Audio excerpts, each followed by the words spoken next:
Publik FISIP Universitas Hang Tuah Surabaya. Ya, tapi sebelum menyampaikan paparannya yang akan disampaikan kepada kita semua, mohon izin saya membacakan riwayat hidup Dr. Budirianto MSI. Beliau lahir di kota Trenggalek ya pada tahun 1963. Kemudian pendidikan beliau adalah program S1 Administrasi Negara pada Fakultas Ilmu Administrasi di Universitas Brawijaya Malang. Kemudian dilanjutkan program Pasca Sarjana Universitas Gadjah Mada Yogyakarta, itu pada program studi Administrasi Negara yang lulus pada tahun 97, dan program Doktor Ilmu Administrasi kekhususan di administrasi publik di Universitas Brawijaya Malang 2008. Jadi banyak sekali prestasi-prestasi yang membanggakan yang dilakukan oleh Dr. Budirianto, khususnya pada publikasi, pengabdian masyarakat, dan lain sebagainya. Kemudian pekerjaan atau jabatan selama ini, beliau menjadi Dewan Pembina Penguatan Ekonomi Kerakyatan Nasional Jawa Timur. Kemudian beliau menjadi salah satu anggota Dewan Pendidikan Pemerintah Provinsi Jawa Timur 2016 sampai sekarang. Kemudian menjadi anggota Dewan Pakar PB PGRI Jawa Timur pada tahun 2015 sampai sekarang, dan kemudian menjadi Kepala Pusat Kajian Manajemen dan Kebijakan Publik tahun 2017 hingga sekarang. Dan banyak sekali pengalaman-pengalaman beliau yang dipublikasikan ya di jurnal-jurnal nasional maupun internasional. Waktu dan tempat dipersilakan, Pak. Terima kasih Pak Husni. Sebelumnya saya ucapkan Assalamualaikum warahmatullahi wabarakatuh. Waalaikumsalam warahmatullahi wabarakatuh. Yang saya hormati Bapak Menteri Sandiaga Uno, yang mudah-mudahan masih memonitor ini.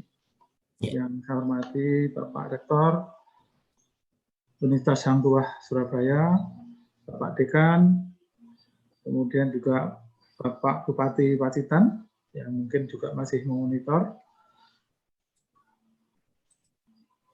Pertama-tama marilah kita panjatkan puji syukur kehadirat Allah Subhanahu wa taala karena kita masih diberi kesempatan untuk eksis di tengah pandemi ini. Sekalipun ada beberapa termasuk saya yang sempat juga terserang COVID, tapi saya termasuk yang menjadi penyintas, jadi yang masih diizinkan melanjutkan hidup di dunia ini. Alhamdulillah. Ya, oleh karena itu puji syukur yang kita utamakan pada Allah SWT karena kita masih diberi kesempatan untuk bersama keluarga, bersama teman di kantor, dan bisa bergurau dengan Pak Husni dan teman-teman yang lain. Baik, saya kali ini oleh panitia ditugasi untuk menyampaikan judul tentang collaborative governance dalam pengembangan wisata bahari. Namun kemudian saya tambahkan subjudulnya, yaitu pengembangan blue economic dalam mewujudkan Indonesia sebagai poros maritim dunia. Kenapa saya katakan gitu? Karena Indonesia ini adalah satu-satunya negara yang memiliki luas laut paling luas. Bahkan di antara keluasan wilayah itu, sendiri, saya lanjutkan ke slide yang kedua. Di antara dari luas teritorial ini, Indonesia itu sebesar 7,1 juta kilometer persegi. Dan luas perairannya itu yaitu seluas 5,8 juta kilometer persegi, di mana memiliki panjang garis pantai sekitar 80.791 kilometer. Ini garis pantai atau daerah pesisir kita ini sangat luas sekali. Kemudian kalau kita lihat dari perspektif luas wilayahnya, hampir 2/3 itu lebih, ya sekitar 2/3 lah, lebih malahan, itu adalah wilayah laut. Termasuk zona ekonomi eksklusif yang itu menjadi tugas TNI Angkatan Laut, maka saya kutip di sini doktrin TNI Angkatan Laut sesuai dengan putusan Kasal keputusan nomor 7 garing Romawi 2 garing 2001. Jadi itu yang menjadi kewenangan bangsa Indonesia untuk mengeksplorasi, mengeksploitasi maupun memberdayakan dan memanfaatkan berbagai potensi alam yang diberikan atau yang dikaruniakan oleh Tuhan kepada bangsa Indonesia. Oleh karena itu, sebetulnya kalau kita lihat dari luas wilayah perairan Indonesia ini, maka ada potensi yang sangat besar sekali yang belum kita manfaatkan untuk menjadikan bangsa ini, kalau kita lihat, kita mengacu pada pembukaan Undang-Undang Dasar 45, untuk memajukan kesejahteraan umum dan mencerdaskan kehidupan bangsa. Memajukan kesejahteraan umum berbasis sumber daya yang ada, terutama di kelautan yang luasnya 2/3 lebih ini atau sekitar 5,8 juta kilometer persegi ini, maka ini ada hal yang melimpah untuk kita bangsa Indonesia untuk bisa maju sejahtera. Nah, untuk mencerdaskan kehidupan bangsa ini masih menjadi potensi yang besar sekali, terutama karena begini, untuk menguasai kelautan itu sangat diperlukan teknologi, ilmu pengetahuan dan teknologi, bukan hanya ilmu pengetahuan, tapi ilmu pengetahuan dan teknologi. Nah, dalam hal ini Universitas Hang Tuah yang memiliki moto Blue Ocean, kampus ya, atau kampus biru yang memang concern untuk mengembangkan ilmu pengetahuan dan teknologi di bidang kelautan, maka ini sudah waktunya kita bersama-sama dengan berbagai pihak dan juga mungkin dengan Pak Bupati Pacitan, Bupati yang lain untuk kita kembangkan bersama-sama, yang mana Universitas Hang Tuah Surabaya ini siap kerjasama dengan berbagai pihak pemerintahan tersebut, baik di tingkat provinsi maupun di tingkat kabupaten. Karena sekarang ini laut itu adalah milik provinsi, sedangkan garis pantai ke darat itu milik kabupaten, sehingga sinkronisasi itu sangat penting untuk atau kolaborasi antar tingkat pemerintahan itu sangat penting untuk kita maju bersama. Selanjutnya,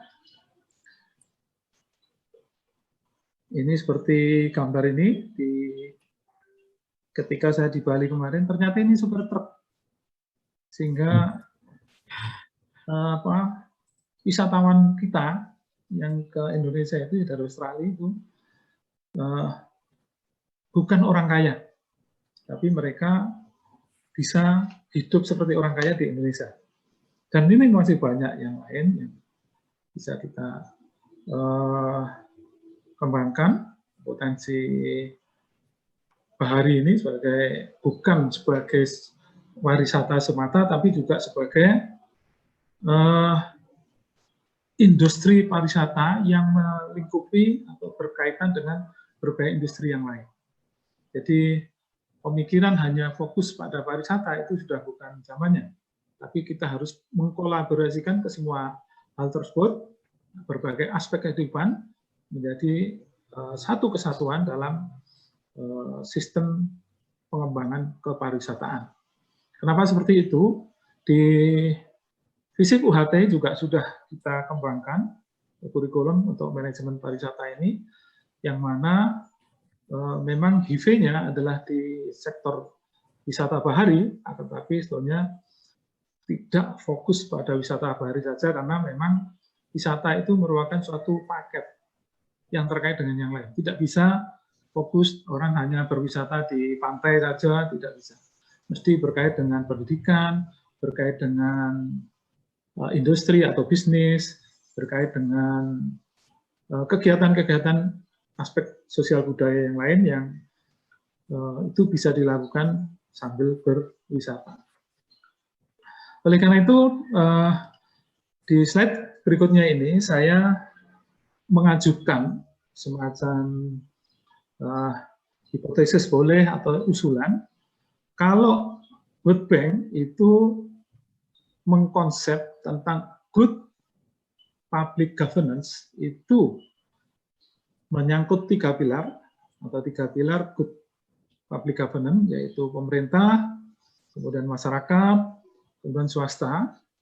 Maka untuk Indonesia dalam hal ini, dan menyongsong belajar merdeka juga, Merdeka Belajar yang digagas oleh Mas Menteri Pendidikan, maka peran perguruan tinggi ini menjadi penting untuk yang utama adalah untuk mengembangkan atau mentransformasikan ilmu pengetahuan dan teknologi atau iptek-nya. Kenapa seperti itu? Misalnya pada suatu masyarakat, misalnya masyarakat pesisir, pengalaman penelitian kami untuk industrialisasi, banyak kebetulan saya mendapatkan riset penelitian pengembangan untuk industrialisasi dari pengolahan tradisional menuju pengolahan yang industris atau modern.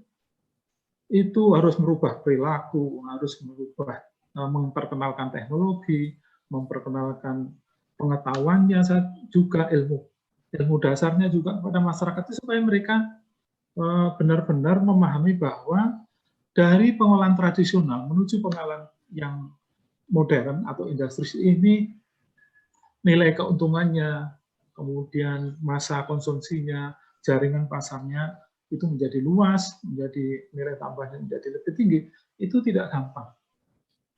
Tidak gampang karena masyarakat itu sudah taken for granted terhadap kondisi yang sudah diterima. Misalnya yang pengalaman kami yang di penelitian di Trenggalek, pemindang tradisional itu sudah merasa cukup dengan kegiatan pemindang tradisional yang hanya bertahan 2-3 hari. Untuk merubah menjadi mentransformasikan ilmu pengetahuan dan teknologi ini ke masyarakat itu memerlukan proses pembelajaran, memerlukan meyakinkan dan sebagainya. Dan ini sangat didukung oleh Kementerian Ristek. Waktu itu Kementerian Ristek Dikti, yang sekarang Kemendikbud Ristek Dikti. Itu contoh aja untuk merubah. Jadi transformasi tradisional ke modern itu sangat perlu peran perguruan tinggi. Pemerintah juga, pemerintah itu sudah sudah terbatas oleh aturan-aturan yang ada. Keluar aturan, inovasi dan sebagainya, itu biasanya agak ketat atau lebih ketat. Beda dengan perguruan tinggi. Perguruan tinggi bisa ke masyarakat, bisa ke pemerintah dan ke swasta, sehingga dalam 4 pilar good collaborative governance ini, pengembangan wisata bahari, khususnya dalam pengembangan wisata bahari, itu peran perguruan tinggi bisa mengkomunikasikan atau bisa menjadi penyelancar ya, baik antara masyarakat dan pemerintah, baik swasta dengan pemerintah, swasta dengan masyarakat dan sebagainya. Jadi kalau boleh saya usulkan kepada Bapak Bupati Pacitan, pada Pak pada Bang Sandi juga, ini peran perguruan tinggi ini segera diadopsi karena memang dari perspektif kami, dari tugas utama kami Tridharma Perguruan Tinggi, yang kami kerjakan di kampus itu hanya pendidikan dan pengajaran. Di luar itu adalah penelitian dan pengabdian masyarakat, kecuali laboratorium itu kita kerjakan di kampus. Kalau yang lain itu dikerjakan di luar, penelitian dan pengabdian masyarakat di luar. Sehingga 3 pilar Tridharma Perguruan Tinggi itu banyak keluar sebetulnya yang memungkinkan perguruan tinggi atau SDM perguruan tinggi itu kemana-mana. Dan ini dengan Merdeka Belajar ini, kemarin Pak Usni juga disuruh merubah kurikulumnya supaya akses link and match ini bisa lebih nyata, lebih real, lebih kuat, sehingga peran perguruan tinggi ini dalam hal ini khususnya untuk wisata bahari UHT sudah siap. Selanjutnya, ini yang kami adopsi dari pendapat model kolaborasi dari Ansel dan GES, yaitu kita harus mulai dengan starting condition. Jadi kondisi awal itu artinya kalau kondisi awal berarti kita melakukan riset terlebih dahulu, survei atau berdasarkan riset-riset yang awal sudah ada.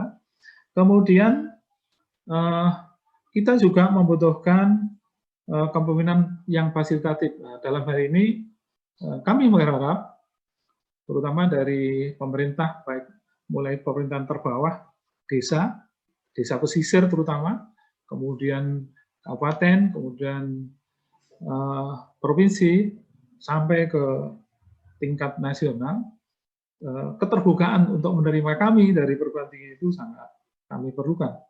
Sekalipun kami hanya dosen semata, bukan pejabat. Kadang-kadang kalau pejabat itu menghadap Pak Kepala Desa itu lebih cepat tanggapnya. Tapi kalau dosen mungkin masih kurang. Tapi ini perlu ada perubahan mindset di para birokrasi atau para leader-leader di lokal-lokal leader itu untuk bisa mengadopsi atau menerima dengan gampang para dosen ini untuk bisa bekerja sama. Karena kebetulan dosen ini oleh Kementerian Dikbud dan Ristek disangoni oleh pemerintah untuk membantu atau dibiayai oleh pemerintah untuk membantu daerah-daerah atau komunitas-komunitas tertentu melalui riset atau pendanaan penelitian maupun pendanaan pengabdian masyarakat. Baik, saya lanjutkan. Nah, kemudian fokus pada destinasi wisata. Nah, mengenai wisata ini, saya tidak terlalu jauh menjelaskan tentang model kolaborasi tadi karena itu mudah diakses di berbagai media, di Google gampang itu dicari. Nah, ini berdasarkan penelitian kami yang kami lakukan di Trenggalek, yaitu ketika kami mengembangkan satu kampung global atau global village, kemudian sekarang sudah ada websitenya. Ada berbagai temuan di lapangan yang sangat dibutuhkan oleh para konsumen atau wisatawan-wisatawan. Banyak pelaku-pelaku wisata di daerah itu seringkali, ini ada istilah high season ya, di wisata itu. Di saat-saat high season, itu selalu ada orang yang memanfaatkan waktu momentum ini untuk mencari keuntungan sebesar-besarnya dalam layanan wisata. Ini yang seringkali menimbulkan ketidakpercayaan wisatawan atau konsumen destinasi wisata. Karena apa? Ini salah satu contoh yang pernah dikeluhkan oleh salah satu pejabat pemerintah daerah yang saya tidak sebutkan. Ketika beliaunya berusaha mengembangkan kunjungan wisata ke salah satu wilayah di pantai, saya sebutkan aja wilayahnya di Pantai Trenggalek. Ketika high season, makanan itu meningkatnya sampai 300% harganya. Ini terjadi kenapa? Memang belum ada standarisasi. Belum ada standarisasi, sehingga ketika orang datang ke situ, makan, daftar harga juga tidak kelihatan, makan enak, kaget. Ketika makan, tahu-tahu harganya hanya untuk makan 4 orang aja 1.200.000. Padahal makanannya tidak terlalu istimewa. Ya, seistimewa di daerah pesisir yang bukan ibu kota ya. Kalau di Surabaya mungkin, kalau di hotel itu mungkin istimewa satu porsi berapa, paling kalau di hotel satu porsi 150 paling tinggi. Itu makan sekenyangnya. Ini tidak. Ini satu contoh. Ketika high season, akhirnya membuat orang atau wisatawan itu datang ke daerah itu menjadi kapok istilahnya, nggak akan datang lagi ke situ. Ini sudah mengurangi animo kunjungan wisata ke satu daerah. Oleh karena itu, saya menyampaikan dalam hal ini, ada minimal 3 yang harus distandarisasi, yang ini setiap daerah, baik di level kabupaten maupun di level desa misalnya, kalau ada sekarang ada desa wisata atau desa wisata pesisir, maka yang utama adalah standar tentang transportasi yang itu di upload atau diunggah secara online dan terkoneksi. Jadi harga dari misalnya dari hotel di kabupaten di tengah kota Kabupaten Pacitan sampai ke Pantai Klayan itu dimuat di dalam web yang transportasinya harganya sekian. Kalau kendaraan roda 2 sekian, kendaraan roda 4 sekian. Standarisasi ini sangat penting supaya tidak ada yaitu tadi orang-orang yang memanfaatkan orang jauh-jauh ingin berwisata ternyata harganya di luar dugaan. Kenapa saya sampaikan itu? Sekarang seperti yang disampaikan oleh Bang Sandi tadi, sekarang wisata itu sudah seperti kebutuhan pokok. Apalagi Indonesia dalam hal ini terutama pemerintah ya, memberlakukan 5 hari kerja. Sabtu Minggu itu adalah traveling atau rekreasi. Kemudian yang kedua, yang perlu atau mendesak untuk distandarisasi itu adalah akomodasi. Akomodasi dalam hal ini khususnya adalah penginapan. Orang-orang tertentu tidak harus menginap di hotel. Untuk wisata daerah, misalnya di Pacitan, atau di Trenggalek, atau di Lumajang, atau di Blitar, dan sebagainya, yang ada pesisir, di Malang, yang ada pesisirnya, Jember, ya, tidak harus hotel. Tapi geria wisata juga bisa. Namun demikian, standar minimal fasilitas sarana prasarana di dalam akomodasi itu minimal sanitasi harus bagus. Saya pernah melayani tamu dari luar, kebetulan kerjasama dengan Universitas Hang Tuah Surabaya juga, dari PUM. Ketika menginap, itu yang dilihat dulu ternyata kamar mandi. Begitu WC-nya jongkok, langsung nggak mau. Jadi kebersihan di kamar mandi itu malah yang dilihat dulu, bukan rumahnya. Rumahnya jelek seperti rumah kampung itu enggak masalah, tapi kamar mandinya ini yang menjadi perhatian utama. Ketika dia masuk senang aja, tapi begitu lihat kamar mandi sudah menjadi syarat. Jadi ini satu contoh. Standarisasi yang perlu, dan ini Universitas Hang Tuah memiliki Fakultas Kesehatan, baik kedokteran maupun kedokteran gigi, yang itu memungkinkan untuk standarisasi layanan kesehatan, sebagaimana tadi yang disampaikan oleh Bang Sandi, bahwa sekarang kesehatan itu perlu. Kesadaran bahwa proses penularan COVID itu seperti ini, apa yang bisa dihindari, apa yang bisa, tapi tetap bisa beraktivitas, tetap maju. Misalnya jumlah wisatawan hanya kelompok kecil 5-10 misalnya. Itu adalah proses-proses pembatasan. Kemudian juga jumlah di destinasi wisata. Nah, sekarang kualitas itu yang memang menjadi kualitas layanan itu yang memang menjadi kebutuhan, sehingga standarisasi atau standar minimal itu yang harus ada. Kalau kemudian ingin dikembangkan layanan prima dengan berbagai macam sarana dan prasarana lebih yang lain di luar ketiga hal yang saya sampaikan tadi, terutama transportasi, akomodasi, dan terakhir kuliner tadi, maka Akan lebih baik kalau kemudian ditambahkan dengan layanan-layanan yang lain tentang keramah tamahan, tentang standar sanitasi yang higien, kemudian layanan kesehatan. Ini kebetulan saya pernah mudah-mudahan masih dimonitor dari Pak Bupati, saya pernah bersama rombongan alumni Lemhanas itu ke Pacitan. Waktu itu masih presidennya masih Pak SBY, sehingga di Pacitan itu memang menjadi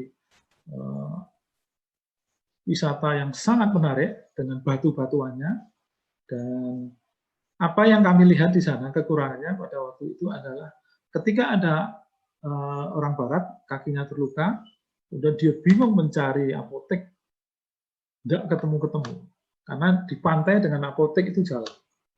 Oleh karena itu, setiap destinasi wisata hendaknya ada standar minimal layanan itu yang ada semua di situ. Baik penginapannya, baik transportasinya, baik makanannya di setiap destinasi wisata.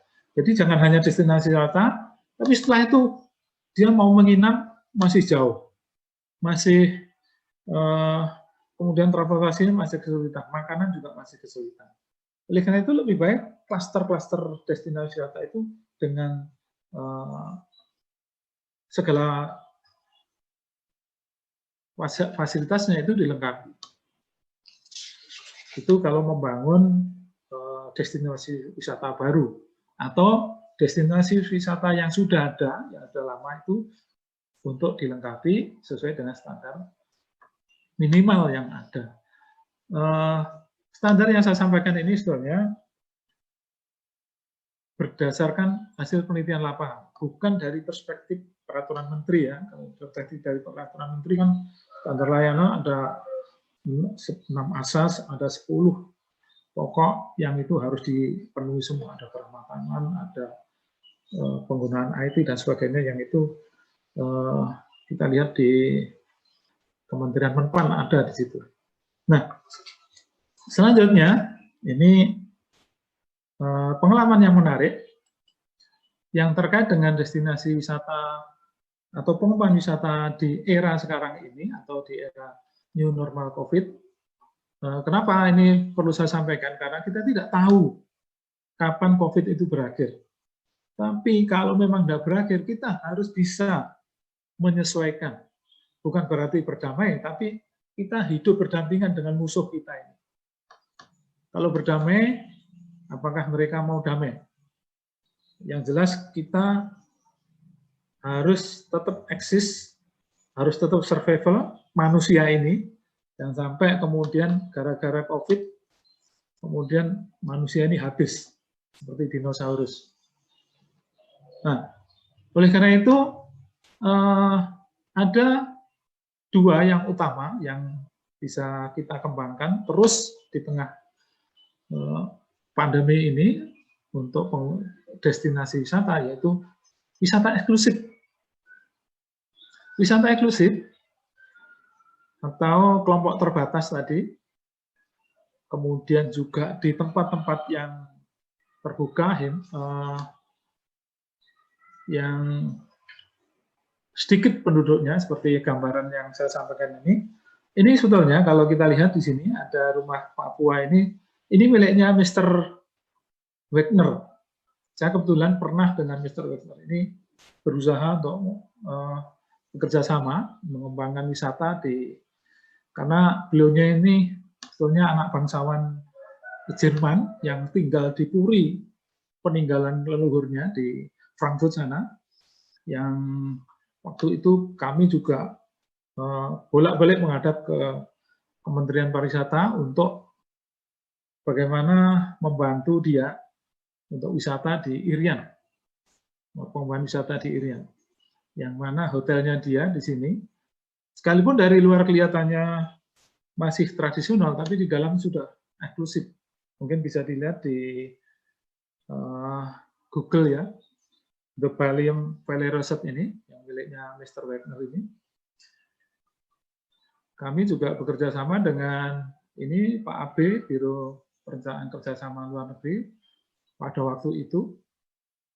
untuk mengembangkan wisata yang eksklusif, yang banyak itu pendatangnya hanya rombongan 10-5 orang untuk dari Eropa, untuk terutama untuk penelitian, mengeksplorasi potensi sumber daya alam dan sebagainya, baik yang di kelautan maupun yang di hutan. Nah, perlu saya sampaikan di sini bahwa wisata itu harus link. Tidak bisa orang berwisata itu hanya satu tujuan saja. Mesti orang berwisata itu mesti link, tour. Kalau istilah lainnya adalah tour, suka tour. Biasanya tidak hanya satu destinasi, tapi beberapa. Oleh karena itu, pengembangan wisata bahari ini tidak bisa hanya eksklusif wisata bahari, tapi juga harus dikaitkan dengan yang lain. Oleh karena itu, ini juga saya sampaikan pengalaman dengan Mr. Ko David. Ini kebetulan PUM ini sudah pernah bekerja sama dengan Universitas Hang Tuah Surabaya. Ini tenaga ahli dari PUM untuk beliaunya ahli biologi sebetulnya, yang kemudian minta wisata di tempat-tempat bekas milik Belanda yang sekarang sudah tidak. Kebetulan beliaunya tertarik untuk mengembangkan ini, bahkan pada waktu itu siap membantu mengkoneksikan dengan Eropa, karena pabrik ini ternyata tidak pabrik-pabrik bekas Belanda yang ingin dihidupkan kembali itu dimungkinkan oleh pemerintah Hindia Belanda. Namun konteksnya mungkin sudah tidak seperti zaman penjajahan dulu, di mana hasil eksplorasi dan pemanfaatan sumber daya alam ini tidak bisa diambil semua oleh investor dari luar, tapi juga harus ada konsensi-konsensi dengan Indonesia. Ini yang pernah kita kaji pada waktu itu dengan Mr. Ko David untuk mengembangkan, menghidupkan kembali pabrik kopi di Kabupaten Trenggalek. Pabrik kopi di Lem-Wilis. Kalau di Pacitan itu ada pantai, ada pelabuhan zaman Belanda yang sekarang mungkin perlu dihidupkan kembali untuk kemudahan transportasi laut. Juga transportasi untuk buku, pensil, penghapus.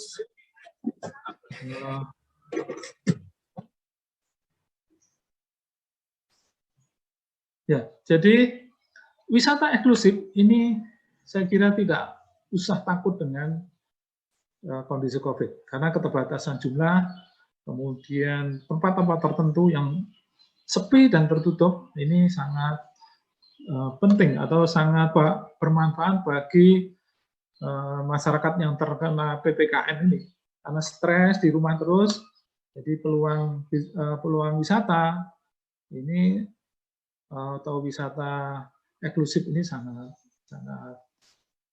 bagus untuk menjadi bisnis baru. Yang perlu saya sampaikan sekali lagi bahwa wisata tidak bisa hanya satu saja, tapi mesti link atau terkait dengan yang lain. Oleh karena itu, wisata edukatif juga, ini desa-desa wisata, wisata edukasi, apakah berbasis pertanian, atau pertanian modern, misalnya wisata di suatu daerah dengan greenhouse, smart greenhouse, itu sangat bagus untuk masyarakat lingkungan yang masih masih bertani dengan cara tradisional, itu sebagai pusat edukasi. Nah, ini peran perguruan tinggi akan sangat besar, dan UHT siap untuk itu. Misalnya yang kemarin hasil penelitian untuk pembuatan pengalengan ikan, ya, pengolahan pengalengan itu juga menjadi kunjungan wisata yang menarik. Kebetulan mahasiswa juga berkunjung ke sana, kemudian belajar melalui wisata-wisata edukasi. Saya kira itu yang bisa saya sampaikan untuk wisata bahari. Sekali lagi saya sampaikan, wisata itu link. Wisata itu multi. Jadi orang refreshing itu tidak bisa hanya satu saja, tapi juga berbeda. Kemudian terakhir, ini ada kalimat bijak yang saya temukan ini di tempat destinasi wisata dan saya foto, yaitu tulisannya sangat menarik. Selamatkan anak bangsa dari bahaya kurang piknik. Jadi kalau kurang piknik, stres, imun menurun, nah ini bahaya sekarang ini. Jadi kalimat ini saya temukan ketika belum ada pandemi. Tapi ketika ada pandemi kelihatannya malah relevan ini. Jadi ini ada di kaki Gunung Linggo.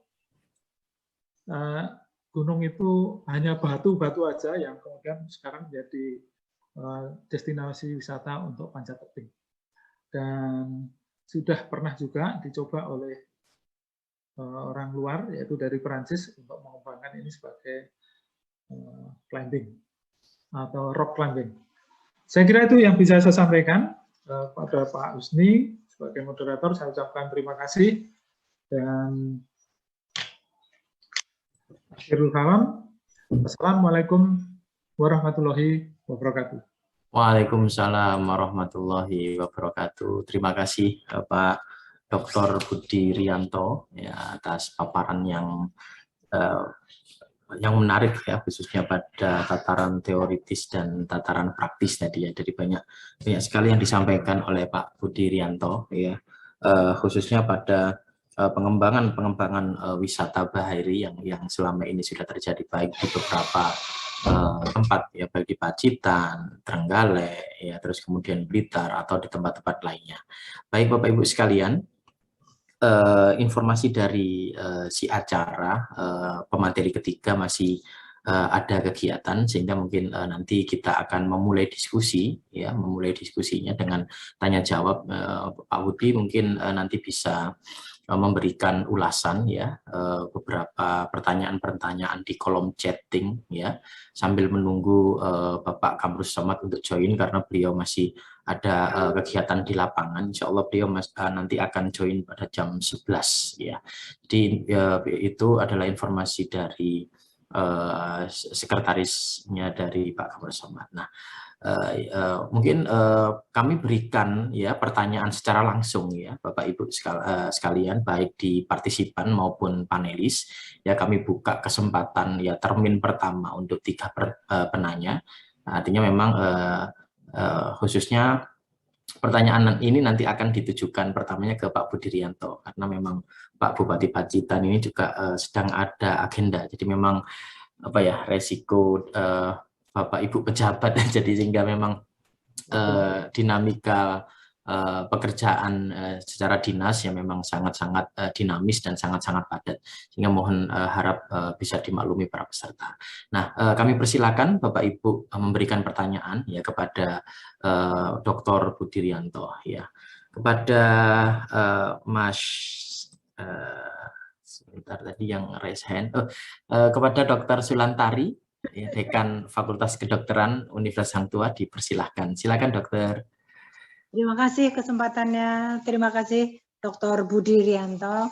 Mungkin ada pertanyaan dan juga ada tanggapan atau penekanan yang memang benar yang dikatakan oleh Dr. Budi ya.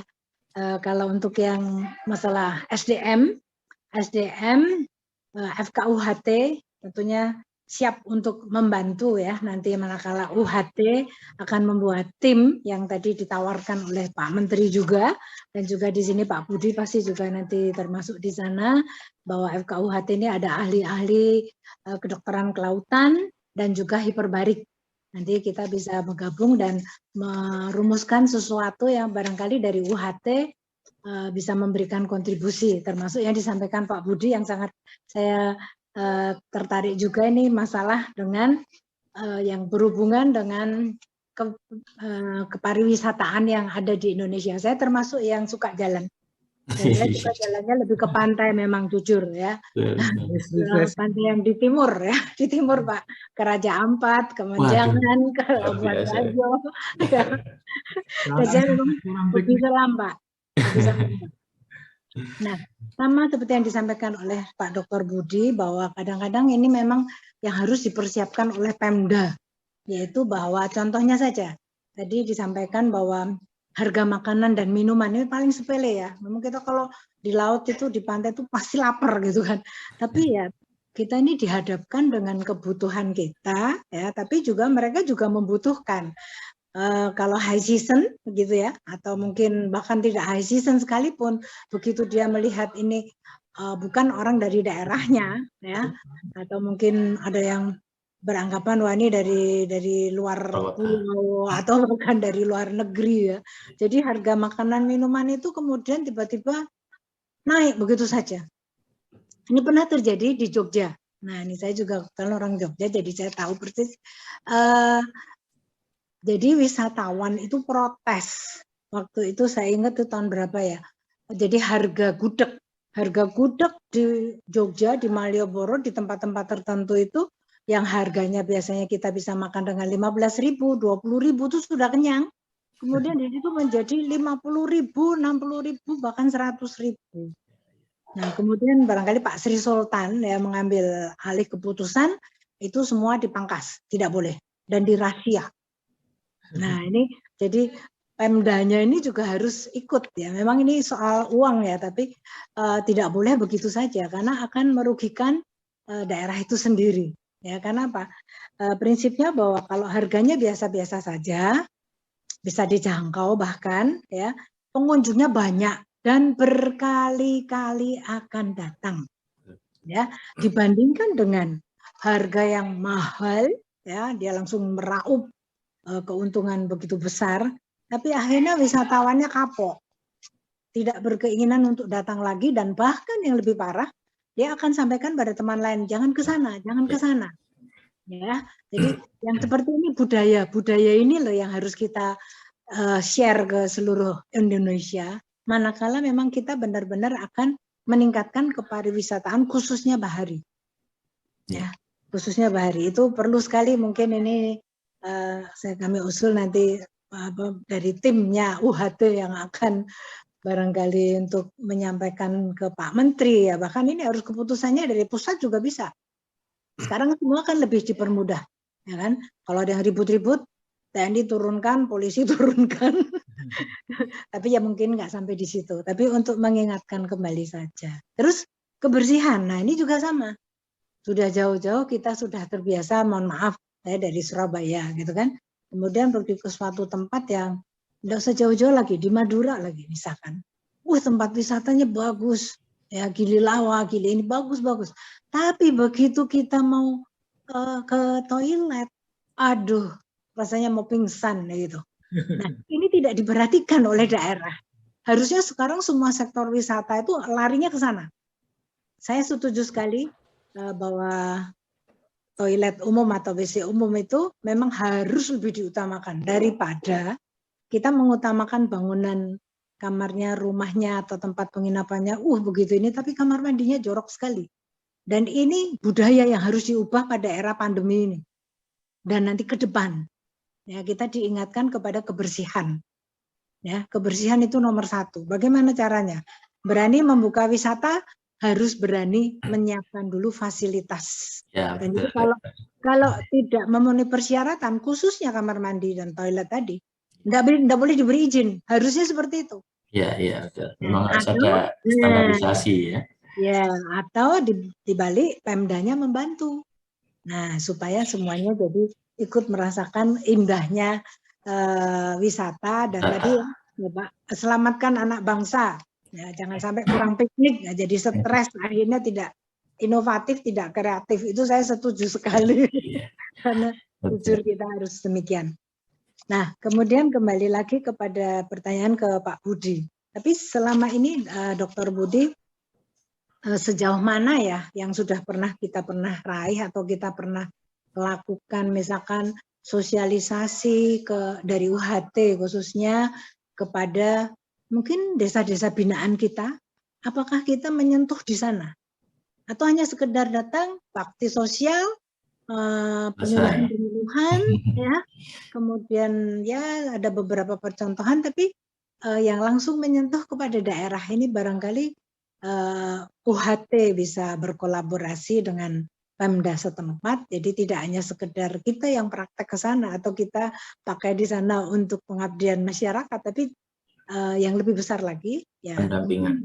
Iya, pendampingan sampai benar-benar dia menjadi sebuah desa pantai atau pesisir pantai yang benar-benar, apalagi kalau ada wisatanya tadi, ya, bisa dikembangkan. Bukan untuk diri kita, bukan untuk akademisi harus, wah ini harus masuk ke akademisi sekian persen, nggak perlu. Tapi bahwa akademisi harus memberikan kontribusi kepada masyarakat, ide atau pendampingan yang sangat dibutuhkan oleh mereka. Apakah sudah sampai di situ, Dr. Budi? Terima kasih. Ya, terima kasih Dr. Sulantari, luar biasa ini pengalaman-pengalaman yang sudah disampaikan. Saya keep dulu pertanyaannya, mungkin ada teman-teman yang ini menambahkan. Pak Sasmito Jati, silakan Pak Sas. Baik, terima kasih Pak Husni Kampen. Selamat siang, salam sejahtera bagi kita semua. Selamat siang Pak Dr. Budianto, narasumber kita yang tadi telah menyampaikan materi dan memberikan pencerahan terkait dengan dunia kepariwisataan dan kiprah kita, khususnya perguruan tinggi dalam pengembangan sektor pariwisataan, khususnya di sektor maritim.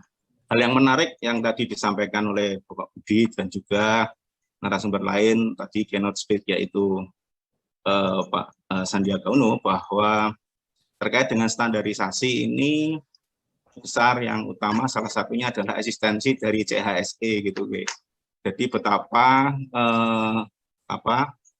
dalam rangka untuk menghadapi situasi pandemi, para pelaku usaha itu diharapkan menerapkan CHSE yang di dalam melaksanakan kegiatan usaha untuk sektor pariwisata, dan itu salah satu clue yang ada disampaikan juga oleh Pak Sandiaga Uno maupun juga oleh Pak Budianto tadi terkait dengan aspek kesehatan, kebersihan dan sebagainya.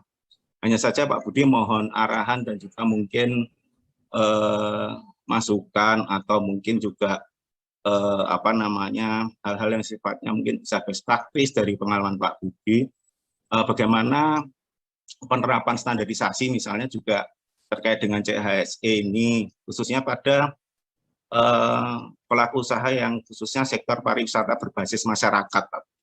Jadi tadi clue Pak Budi bagaimana homestay misalnya itu kamar mandinya bersih gitu ya.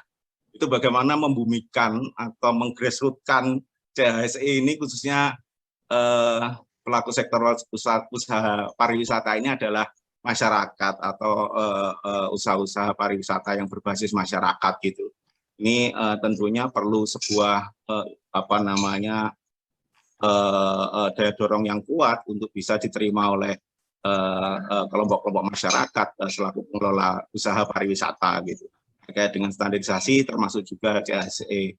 Kemudian yang kedua Pak Budi, mungkin mohon juga bisa sharing pengalaman atau arahan juga terkait dengan bagaimana meminimalisir suatu potensi konflik di masyarakat Pak Budi, utamanya ketika upaya-upaya standarisasi norma-norma seringkali ketika ODTW itu diterapkan atau objek wisata tujuan objek daerah tujuan wisata ingin dikembangkan, akan tetapi mungkin sangat memungkinkan adanya sebuah potensi konflik dengan masyarakat setempat.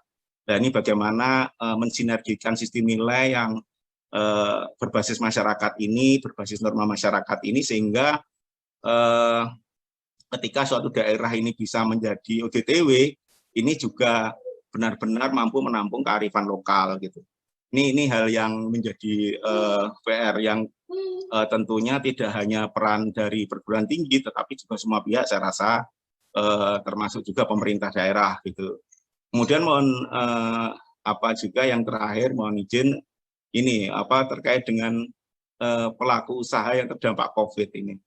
Jadi kami rasakan beberapa riset yang pernah saya lakukan ini bahwa perlu mungkin untuk strategi adaptasi dan mitigasi terkait dengan pelaku usaha yang berbasis masyarakat dengan adanya perlunya mungkin rescaling, upscaling atau scaling terhadap pelaku usaha di sektor pariwisata yang ketika kita tinjau pelaku wisata ini tentunya tidak hanya di OTTW tapi seluruh mata rantai ini juga mulai dari tadi disampaikan oleh Pak Sandiaga, travelnya, kemudian restorannya atau penyedia makanan, perhotelannya dan sebagainya. Ini mungkin salah satu hal yang menjadi program besar bagi pemerintah kita pada sektor tenaga kerja yang pada aspek kepariwisataan ini bisa benar-benar tersentuh oleh program-program yang penanganan pandemi ini. Mungkin mohon saran masukan demikian Pak Husni Tamrin, Pak Budi. Terima kasih atas kesempatan yang diberikan. Siap, terima kasih Pak Sasmito. Banyak sekali ya pertanyaan-pertanyaan yang mungkin kita bisa bedah dan ulas ya. Silakan Pak Budi, nanti setelah Pak Budi menjawab nanti akan saya berikan kesempatan kepada Bapak Irawan Prasetyo ya dari attendance, nanti IT berkenan untuk dijoinkan ke panelis dan juga Bu Asmi dari Ubara. Monggo Pak Budi, kami persilahkan. Baik, terima kasih Pak Moderator. Untuk pertanyaan yang pertama, tadi Bu Dekan FK pada awalnya memang setuju dengan apa yang saya sampaikan. Memang masalah kesehatan ini sangat penting dan menjadi hal yang urgen untuk merubah nilai-nilai yang ada dalam masyarakat. Ini yang agak susah di situ, Bu, memang. Jadi saya kebetulan dengan Pak Agus, dengan Bu Luna kemarin, 3 tahun yang lalu kita mendapatkan riset pendanaan dari Dikti untuk Global Village, kampung menjadi global. Yang kebetulan kita juga datangkan tamu dari Belanda, dari Kanada, yaitu tadi pengalamannya saya sampaikan dari riset itu, yang dilihat tuh bukan rumah yang tradisional, yang jelek dan sebagainya, yang dilihat yang menjadi tolok ukur tuh WC-nya, Bu. Sanitasi, kamar mandinya.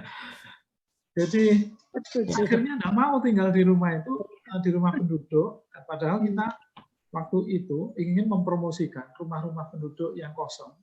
Ya. Rumah yang kosong di daerah mitra kita waktu itu adalah Desa Karangan, Kecamatan Karangan, Kabupaten Trenggalek yang menjadi mitra kita dalam penelitian terapan. Ketika kita memberi saran, tolong kamar mandinya kalau orang untuk kita menyesuaikan dengan keinginan customer, dalam hal ini Mr. Calvin itu mintanya kamar mandi dengan toiletnya duduk dengan duduk, dengan WC-nya itu satu ruang. Apa yang penolakan dari masyarakat itu, kamar mandi gandeng dengan kamar tidur itu alasannya agama pada waktu itu yang digunakan untuk menolak, ini tidak bagus. Akhirnya solusinya itu oke lah, kamar mandi dengan kamar tidur berbeda, tapi berdampingan. Sehingga tetap satu ruang, sehingga orang ketika mandi itu tidak harus keluar rumah dulu. Itu dialog yang terjadi dan itu akhirnya karena penelitian ya, jadi karena penelitian itu tidak boleh membangunkan atau membuatkan, tidak boleh, anggaran kita hanya untuk memberikan ya transfer knowledge saja, karena penelitian itu dan berhasil itu, apa yang terjadi? Yaitu tadi, masih secara psikologis atau nilai masyarakat itu menolak satu utama. Sedangkan Mr. Calvin ini yang dari Kanada itu, tapi sudah terbiasa itu bangun tidur, ke toilet, ke kamar mandi, itu di satu ruangan yang sama, tidak harus kemana-mana, keluar kamar sudah sudah bersih. Kemudian kamar mandinya pun itu yang disukai yang kering. Jadi tempat, mohon maaf, WC-nya itu harus WC duduk. Tempat mandinya shower atau bathtub terserah, tapi yang penting itu terpisah, jadi kering ketika ke WC-nya. Ini mindset orang luar ya. Ya. Kita pun juga mengalami kendala yang sama, dari seperti gini.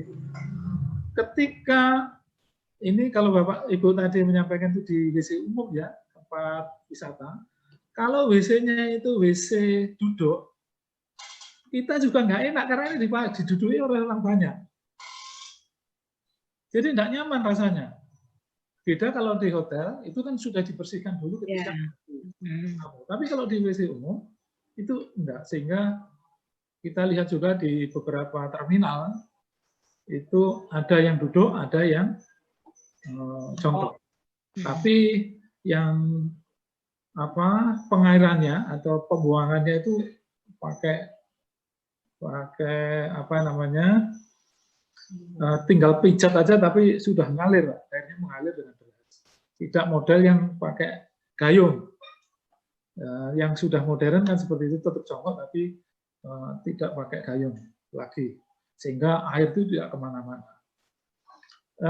Ini yang kita lihat untuk konsumen yang dari luar ya Bu ya. Yang dari dalam pun juga akhirnya terkendala oleh nilai-nilai budaya masyarakat. Tapi nah ini yang ahli mungkin dari FK nanti kalau bisa bekerja sama dengan kami, ada kesehatan masyarakat terutama, atau ahli sanitasi, ahli kesehatan kamar mandi, mungkin ahli kesehatan kamar mandi, itu mungkin kita bisa pengajian bersama, kita ajukan tim dari ilmu sosial dengan tim dari ilmu kesehatan atau eksak, sehingga ada standarisasi yang bisa kita wujudkan jadi standar nasional mungkin untuk Indonesia, terutama untuk daerah-daerah wisata, baik itu desa wisata maupun destinasi-destinasi wisata tertentu. Karena ini memang sangat penting itu, jangan sampai apalagi di era COVID ini sangat riskan sekali kalau kamar mandi yang dipakai bersama itu standar minimal kesehatannya tidak terpenuhi. Sangat rentan sekali kemungkinan penularan itu, karena orang ke kamar mandi kemungkinan bersin itu tinggi. Jadi ketika kita kamar mandi, ketika mandi itu orang otomatis ingusnya itu dibuang. Yang semula tidak ada itu begitu masuk kamar mandi jadi terasa ada. Itu sudah biasa seperti itu. Apalagi kalau bau, otomatis dia bersin membuang droplet di kamar mandi itu.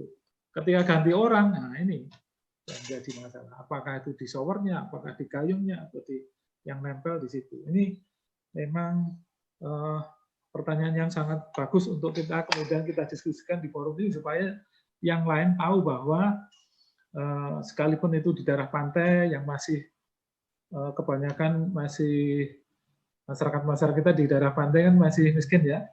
Memang kalau tidak bersih pun kalau di laut mungkin COVID mati kena air asin. Tapi yang di pantai-pantai ini kan bukan air asin. Itu yang perlu menjadi perhatian kita bersama. Kemudian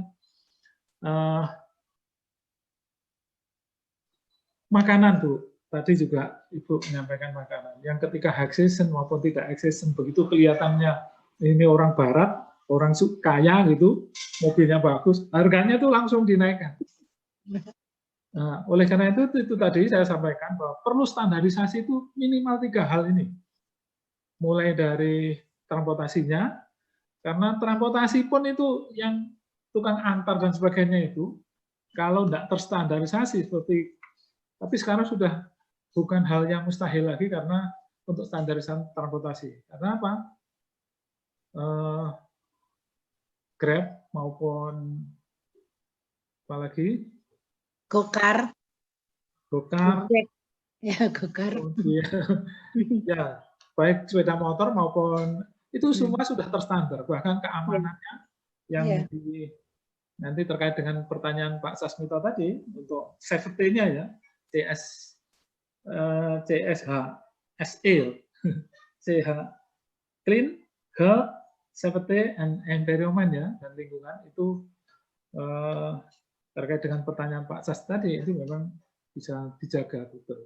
Karena kita lihat misalnya seperti Grab itu kalau arahnya ke mana gitu kemudian dia menyeleweng, maka bisa langsung diputus oleh Grab, langsung di blacklist, kemudian nggak bisa lagi menggunakan itu. Bahkan saya juga sering menemukan pengemudi itu menggunakan nama istrinya karena dia sendiri sudah di blacklist karena kesalahan atau mendapat laporan yang kurang baik dari penumpang. Nah, ini standar transportasi ini kita tinggal mengakomodir yang sudah ada di Indonesia, sudah bukan teknologi yang susah untuk standarisasi berbasis online ini di daerah-daerah. Jadi kalau misalnya Pemda membuat BUMD, ya, Badan Usaha Transportasi, seperti Grab itu tinggal aplikasinya diikuti, mungkin safety, kemudian terutama ya safety ini ya, safety untuk transportasi ini bisa terjaga. Ini sekaligus menjawab pertanyaan Pak Sasmito. Ya. Di visit siap Bu, nanti bekerja sama. Betul. Ya, jadi memang bisa berkolaborasi Pak Budi ya. Untuk standarisasi sanitasi destinasi wisata, mungkin judulnya seperti itu akan saya. Ini bisa menjadi ketuanya nanti, karena saya sudah terjebak di Pengalengan, jadi saya ini manusia kaleng katanya Pak. Iya, betul. Ya, terima kasih Pak Budi. Jadi ulasan ya untuk dari Pak Sasmito juga tadi. Kemudian Pak Sas, masih ada lagi yang belum saya jawab, yaitu potensi konflik. Konflik ini dengan standarisasi itu mesti Pak, orang yang biasa bebas seenaknya sendiri mencari keuntungan sawayah-wayah ya, sawayah-wayah itu sewaktu-waktu. Bahasa daerah itu gitu, ini ada kesempatan, nggak boleh, semua sudah harganya dan sekian. Nah, itu efeknya mungkin mulai dari rantai bisnis, terutama di makanan Pak, untuk kuliner, itu rantai bisnisnya itu efeknya kemana-mana.